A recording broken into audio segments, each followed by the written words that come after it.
காரைக்கால் மாவட்ட தமிழ்நாடு முஸ்லிம் முன்னேற்றக் கழகமும் காரைக்கால் அரசு பொது மருத்துவமனையும் இணைந்து சுதந்திர தினத்தை முன்னிட்டு காரைக்கால் மெய்தீன் பள்ளி சமுதாய கூடத்தில் இரத்ததான முகாமை நடத்தின. காரைக்கால் அரசு பொது மருத்துவமனை உள்ளிருப்பு மருத்துவ அதிகாரி டாக்டர் உமா மகேஸ்வரி, மாவட்ட காங்கிரஸ் கமிட்டி தலைவர் ஆர்.பி. சந்திரமோகன் மற்றும் காங்கிரஸ் கட்சியினர் சிறப்பு அழைப்பாளர்களாக கலந்து கொண்டனர். தமுமுக மாநில, மாவட்ட மற்றும் மருத்துவ சேவை அணி உள்ளிட்ட பல்வேறு நிர்வாகிகள் கலந்து கொண்டனர்.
ரத்ததான திட்டத்தை வரவேற்கிய காங்கிரஸ் கமிட்டி தலைவர் சந்திரமோகன் அவர்கள் ரத்ததான முகத்தை சுதந்திரத்தை முன்னிட்டு ஏற்பாடு செய்திருக்கும் சல்மானியா அவர்களுக்கும் ஏற்பாடு செய்து சிறப்பாக நடத்தி கொண்டிருக்கும் ரஹீம் அவர்களுக்கும் எங்களுடைய காங்கிரஸ் கட்சி காரை மாவட்ட காங்கிரஸ் கட்சியின் சார்பாக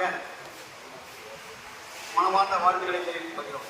இந்த மாதிரி இன்னும் பல நிகழ்ச்சிகளை தொடர்ந்து செய்ய வேண்டும். அதற்கு எங்களோட ஆதரவு என்றும் கொண்டு நன்றி கூறி வருகிறேன்.